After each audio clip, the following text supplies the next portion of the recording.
12 বছরের এক নাবালিকাকে ধর্ষণ ও খুনের ঘটনায় ধৃত প্রভাস মণ্ডলের এই পরিণতিতে শোরগোল রাজ্য রাজনীতিতে। পুলিশের এই পদক্ষেপে খুশি পানিহাটির বিধায়ক তথা আর্চিকর কাণ্ডে নিহত চিকিৎসকের মা রত্না দেবনাথ।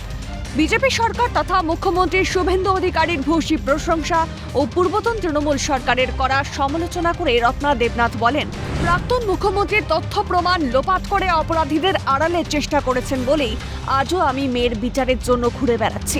এই ঘটনার পর ধর্ষকরা একটু হলেও ভয় পাবে। আগেকার যিনি মুখ্যমন্ত্রী ছিলেন তিনি তথ্য প্রমাণ লোপাট করে অপরাধীদের আড়াল করার চেষ্টা করেছেন বলে তাই আমি আমার মেয়ের বিচার এখনো ঘুরে বেড়াচ্ছি। এনকাউন্টার যদিও কাম্য না, কিন্তু এক্ষেত্রে এনকাউন্টার করতে পুলিশ বাধ্য হয়েছে। আশা করি এই ঘটনায় যারা এইসব দুর্নীতিগ্রস্ত কাজগুলো করে, যারা ধর্ষক, তারা একটু হলেও ভয় পাবে। আমি এটাই চাইছিলাম যে ভয় পেয়ে যেন এই অপরাধটা আর যেন না ঘটে।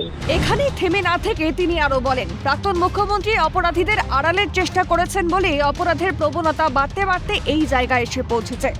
নৃশংস ঘটনার শিকার হচ্ছে ছোট ছোট মেয়েরা। পাশাপাশি এই ঘটনার পর মেয়ের বিচার পাওয়ার আশা আরো বেড়েছে বলে জানিয়েছেন কাদম্বিনীর মা। আরজি করার সময় যদি সকল অপরাধীদের এরকম সাজা দেওয়া হতো, অপরাধের প্রবণতা এতদিন অনেক কমতো। উনি অপরাধীদের আড়াল করেছেন বলে এই অপরাধের প্রবণতা বেড়ে বেড়ে এই ছোট ছোট বাচ্চারা, তাদের সঙ্গে এই নৃশংস অত্যাচার হয়েছে। এখন নতুন সরকার এসেছেন, তাকে আমি প্রণাম জানাই। তিনি বড় পদক্ষেপ নিয়েছেন এবং আমারও একটু আশা জেগেছে আমিও তাড়াতাড়ি বিচারটা পাবো। এনকাউন্টারের সমর্থন জানিয়ে কামদুনির নির্যাতিতার দাদা চাইছেন অপরাধীদের দৃষ্টান্তমূলক সাজা।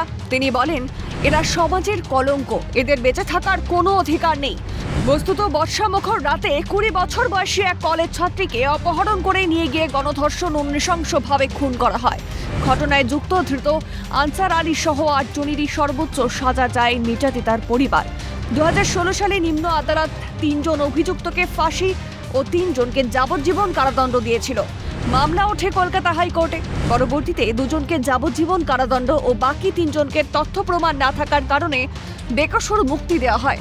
2013 এই ঘটনার পর থেকে আজও আইনি লড়াই চালিয়ে যাচ্ছেন তারা। এই মামলায় ফাঁসির সাজাপ্রাপ্ত আসামিকে বেকসুর খালাস দেওয়ায় গভীর অসন্তোষ প্রকাশ করেন নির্যাতিতার দাদা। তিনি বলেন, দোষীদের বাঁচানোর চেষ্টা করেছেন প্রাক্তন মুখ্যমন্ত্রী মমতা বন্দ্যোপাধ্যায়।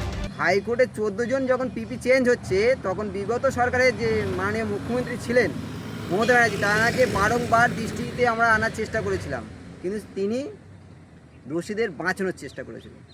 তার বিরুদ্ধে আমাদের প্রোটেস্ট এখনও আছে, এখনও আগামী দিনেও থাকবে। কতজন দোষী ছিলেন আপনার? 9 জন ছিল মোট।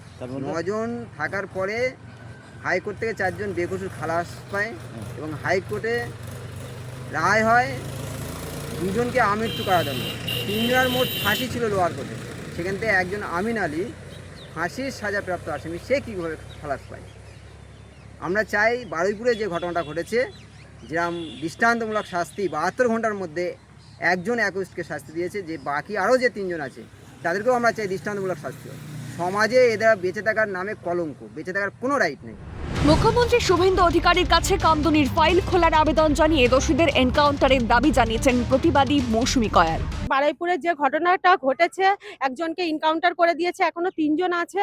তাদেরকে আইনের আওতায় আনা হোক এবং জিজ্ঞাসাবাদ স্বীকারোক্তি নিয়ে তাদেরকেও এনকাউন্টার করে দেওয়া হোক। কারণ রাজ্যের বুকে এই ধর্ষকদের আর কোনো জায়গা নেই। তারা একটা নতুন বাংলা যেন আবার পুনরায় তৈরি হয়। শ্রী শুভেন্দু অধিকারী মহাশয়ের কাছে অনুরোধ করব, আমাদের কামদুনির ফাইল পুনরায় ওপেন করা হোক। যারা ছাড়া পেয়ে গেছে তাদেরকে আবার আইনের আওতায় আনা হোক এবং তাদের তদন্ত করে যে দোষী তাদেরকেও এনকাউন্টার করে দেওয়া হোক। বুদ্ধিজীবী মহলের মতে বাংলায় সুশাসন প্রতিষ্ঠা হয়েছে, ভয় আউট ভরসা ইন। ছোট ঘটনা বা সাজানো ঘটনা বলে দায় এড়ানোর দিন শেষ। ধর্ষকদের আর রেয়াত নয়, তাদের একমাত্র শাস্তি এনকাউন্টার। তাহলে প্রাণ ভরে নিঃশ্বাস নিতে পারবে বাংলার মেয়েরা। রেশমি দাস ও পঙ্কজ বিশ্বাসের রিপোর্ট, ক্যালকাটা নিউজ।